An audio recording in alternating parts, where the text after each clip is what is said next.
नमस्कार, आप देख रहे हैं MK न्यूज। मैं हूं आपके साथ अंजलि। साल 2025 देश के कई राज्यों के लिए भारी मुसीबत लेकर आया है। भारत एक बार फिर प्रकृति की उस मार का सामना कर रहा है जिसने लाखों जिंदगियों को हिलाकर रख दिया है।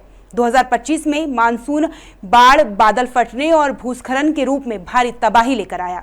पंजाब, जम्मू कश्मीर, हिमाचल, उत्तराखंड, राजस्थान के कई राज्य इस बाढ़ से अछूते नहीं हैं। नदियां उफान पर हैं, गांव डूब रहे हैं और लोग अपनी जानमाल बचाने की जद्दोजहद में हैं। लेकिन इस अंधेरे में भी एक उम्मीद की किरण है। हमारी सरकार, हमारे नेता और हमारे राहत दलों की अथक कोशिशें PM से लेकर CM तक इस आपदा से निपटने के लिए दिन रात जुटे हुए हैं।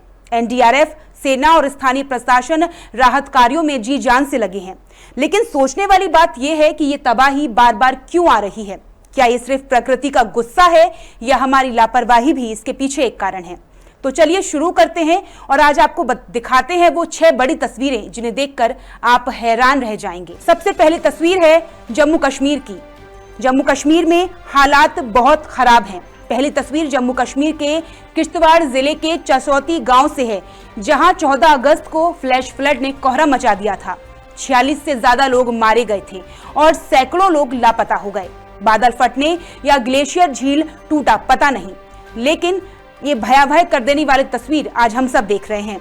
अब तक जम्मू इलाके में औसत से 7 गुना ज्यादा बारिश हो चुकी है और 75 सालों का बारिश का रिकॉर्ड टूट चुका है।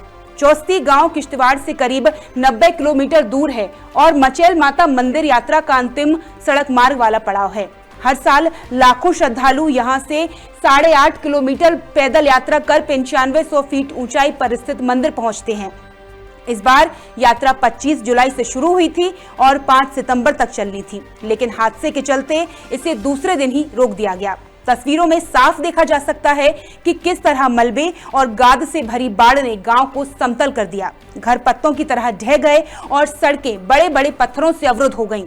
बारिश के बावजूद पुलिस, सेना, NDRF, SDRF और स्थानीय लोग मलबे में दबे जीवित लोगों को खोजने में जुटे रहे। आपदा में 16 रिहायशी मकान, सरकारी इमारतें, 3 मंदिर, 4 पानी की चक्कियां और एक 30 मीटर लंबा पुल बह गया। दर्जन भर से ज्यादा वाहन भी इस बाढ़ की चपेट में आकर तबाह हो गए। चेनाब, तवी, रावी समेत सभी नदियों का बहाव तीव्र हो गया। ये नदियां खतरे के निशान के निकट पहुंच गई हैं।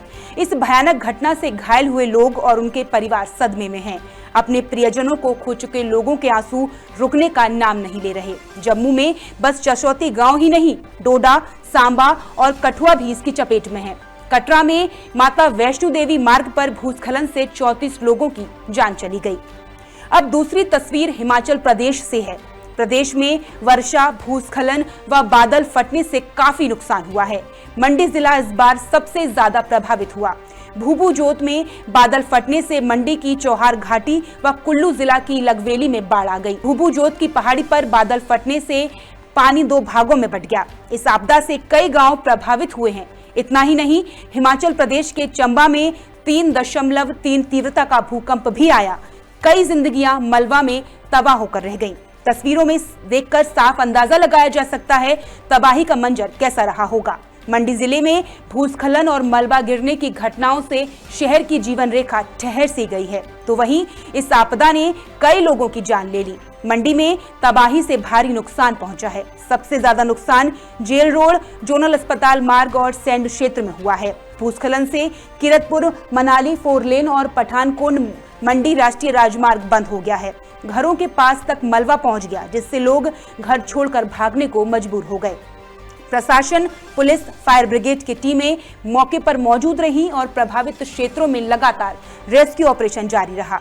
जेल रोड पर आए फ्लैश फ्लड में 2 लोगों की मौत हुई और 685 सड़कें बंद हो गईं। नेशनल हाईवे 3 जैसे बड़े रास्ते भी बाधित हुए। पूरे मानसून सीजन में यहाँ 164 लोग मारे गए। कुल्लू और उत्तर शाल जैसे इलाकों में घर तबाह हुए, सड़कें बंद हैं। शिमला में भी बादल फटने की घटनाएं हुई, जिससे स्कूल बंद कर दिए गए। अगली तस्वीर को झकझोर देने वाली तस्वीर उत्तराखंड के उत्तरकाशी से है। उत्तरकाशी के धराली में भी प्रकृति का प्रकोप देखने को मिला। 5 अगस्त को बादल फटने से फ्लैश फ्लड आया और कई लोग मारे गए और कई लापता हो गए। खीर गंगा नदी ने गांव को तहस नहस कर दिया। चीख पुकार से धराली बाजार और गांव गूंज उठा। होटल और दुकानें मलबे में दब गए। खीरगंगा का पानी और मलबा सब कुछ बहा ले गया। बादल फटने के बाद सामने आई तस्वीरें झकझोर देने वाली हैं। हादसे में कई लोगों की मौत की पुष्टि भी हुई है। राहत एवं बचाव कार्यों के लिए एसडीआरएफ, एनडीआरएफ, जिला प्रशासन और अन्य संबंधित टीमें युद्ध स्तर पर जुटी रही।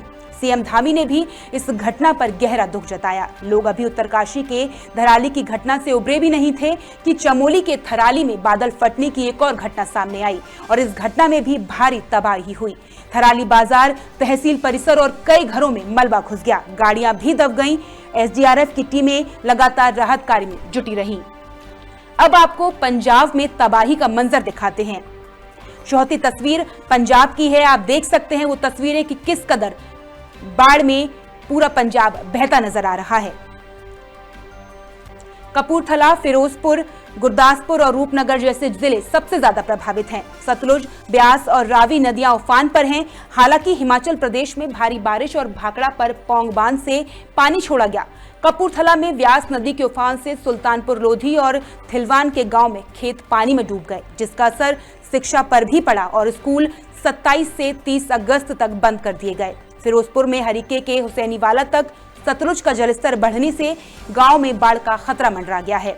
कलुवाला, टेंडीवाला और चांदीवाला जैसे गांव के लोग अपने सामान छतों पर रखकर सुरक्षित जगहों पर जा रहे हैं। गुरदासपुर में रावी नदी में 1.5 लाख क्यूसेक पानी आने की चेतावनी जारी की गई है। कन्ना, चौतरा और डेरा बाबा नानक जैसे गांव हाई अलर्ट पर हैं।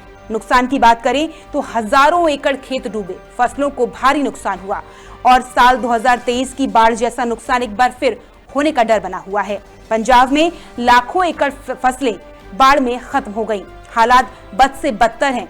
बारिश से 7 जिले बाढ़ की चपेट में हैं। रेस्क्यू के लिए सेना का हेलीकॉप्टर जर्जर बिल्डिंग की छत पर उतरा था। छत से हेलीकॉप्टर की उड़ान भरने से हिस्सा धराशायी होकर पानी में समा गया। पंजाब में इस साल 124% ज्यादा बारिश हुई। तो वहीं अगली तस्वीर उत्तर प्रदेश से है।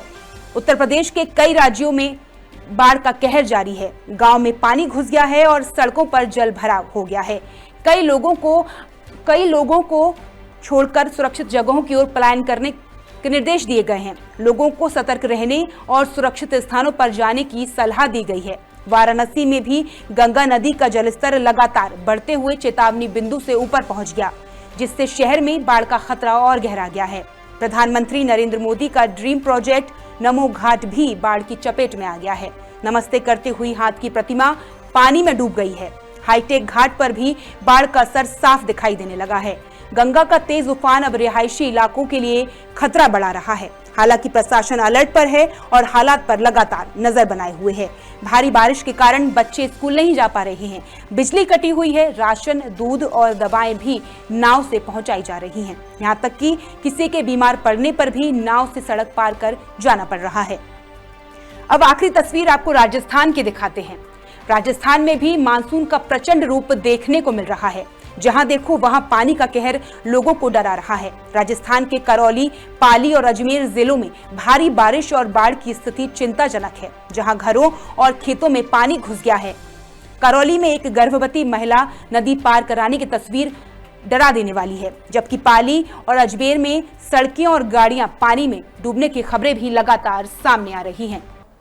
ये तस्वीरें दिल दहला देने वाली हैं। पंजाब में खेत डूब गए, गांव खाली हो रहे हैं और लोग अपनी जान माल बचाने की जद्दोजहद में हैं। ऐसा मंजर सिर्फ यही नहीं है, बल्कि असम, बिहार, मध्य प्रदेश और अन्य राज्यों में भी यही हालात बने हुए हैं। असम में बाढ़ हर साल की तरह इस बार भी मुसीबत बनकर आई है। ब्रह्मपुत्र और उसकी सहायक नदियों के उफान से कई गांव जलमग्न हैं। बिहार में गंगा, कोसी, गंडक और महानंदा जैसी नदियां उफान पर हैं। 12 लाख से ज्यादा लोग बाढ़ की चपेट में हैं। गांव में पानी घुस गया है और लोग पलायन करने को मजबूर हैं। गुना, शिवपुरी और सागर जैसे इलाकों में भी बाढ़ ने तबाही मचाई है। 373 लोगों की जान गई, जो इस साल सबसे ज्यादा है। तो वहीं हरियाणा में 38% क्षेत्र बाढ़ से प्रभावित है। गुजरात के डांग और नवसारी में बाढ़ ने जनजीवन अस्त व्यस्त कर दिया है। महाराष्ट्र के चंद्रपुर में भी बारिश से हालात यही बने हुए हैं।